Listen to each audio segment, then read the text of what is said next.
ఈ చాట్ చేస్తున్నంత సేపు నాకైతే నేను ట్రైన్‌లో వచ్చేటప్పుడు జరిగిన ఇన్సిడెంటే నాకైతే గుర్తొస్తా ఉంది. మైండ్‌లో తిరుగుతా ఉందనమాట. పాపం ఆ తిన్న వాళ్ళు కూడా నాకింకా గుర్తున్నారు. అయ్య బాబోయ్! వాళ్ళు ఎట్లా తిన్నార్రా బాబు అనిపించిందసలు.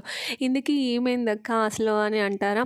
సో, నేను జర్నీలో వచ్చేటప్పుడు ఏంటంటే స్లీపర్‌లో వచ్చానని చెప్పాను కదండీ! సో, ఏంటంటే అక్కడ వాష్‌రూమ్‌కి ఫస్ట్ డోర్ మాదే అనమాట. సో, ఇంగా అక్కడ నేను చూస్తా ఉన్నాను. ఒకాయనైతే చాట్ అమ్మడానికొచ్చాడు. శనగలు మొత్తం ఉడకబెట్టుకొని ఒక బకెట్‌లో పోసుకొని వచ్చిండనమాట. ఆ బకెట్ కూడా ఎంత దారుణంగా ఉందో. ఆ మనిషి గూడా ఎంత ఘోరంగా ఉన్నాడంటే అసలు ఛీ! చెప్పడానికి లేదండి బాబు. అట్లా అని నేను అమ్ముకునే వాళ్ళని తక్కువ చేసి మాట్లాడట్లేదండి. అట్లా చేసుకునే వాళ్ళు కూడా ఎంత నీట్‌గా ఉంటారు. ఎందుకంటే ఒక వ్యక్తిని మనం ఏదైనా కొనాలి అనంటే ఫస్ట్ ఆ వ్యక్తిని చూసిన తర్వాతనే మనం కొనుక్కుంటాం గదా! ఈవెన్ ఆటో ఎక్కేటప్పుడైనా సరే మేమైతే లేడీస్ ఖచ్చితంగా ఆ వ్యక్తి ఎలా ఉన్నాడు? నీట్‌గా ఉన్నాడా?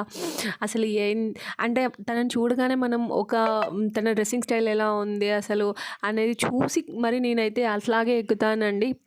సో, ఈ మధ్యలో చాలామంది డ్రింక్ చేసి అట్లా ఇట్లా వస్తున్నారు కదా! సో, ఎలా ఉన్నాడు? ఏంటి? అని అవన్నీ అబ్జర్వ్ చేసి చూసి అప్పుడు ఆటో ఎక్కుతాం. సో, అట్లాగే ఫుడ్ కూడా అంతే కదండీ! మనం తీసుకునే ఫుడ్. సో, ఇంతకి ఏమైందంటే ఆయన ఏం చేసిండంటే ఆల్రెడీ నా ముందు ఒకాయనకి అమ్మాడు. తీసుకొని వాళ్ళు పర్ర పర్ర తింటున్నారు. ఈయనైతే వచ్చి అక్కడ గేట్ దగ్గర పట్టుకునే పెట్టేసాడనమాట. దానికొక ఢక్కన లేదు. ఏం లేదు.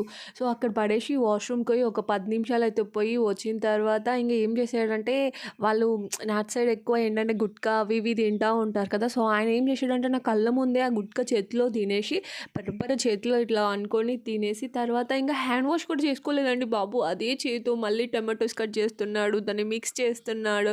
ఆహ్, పచ్చిమిర్చి అవన్నీ ఉల్లిగడ్డ గానీ ఏదైనా అన్నీ కింద పెట్టుకున్నాడు. అసలు వాటిని కనీసం వాష్ కూడా చేయలేదు. అట్లనే కింద పడేసి వాటినే కట్ చేసి మళ్ళీ అందులో పోసుకొని తీసుకొస్తున్నాడు. అసలు నా మైండ్ అయితే బ్లాక్ అయిపోయిందనమాట. అయ్య బాబోయ్! అసలు ఇంత దారుణంగా ఎలా ఉంటారండి బాబు. మినిమమ్ నీట్‌నెస్ లేదు. అసలు అది తినేవాళ్ళు పాపం వాళ్ళు కూడా ఒకసారి ఆలోచించాలండి ట్రైన్‌లో ఫుడ్ తినేటప్పుడు నిజంగా అండి. అంటే ఏం దొరక్క కొంతమంది పాపం తినక తప్పదు. కానీ కొంచెం తినేటప్పుడు జాగ్రత్తగా ఉండండి. సో, వీడియో అయితే వీడియో నచ్చితే గనుక తప్పకుండా ఒక చిన్న లైక్ ఇవ్వడం మాత్రం మర్చిపోవద్దు.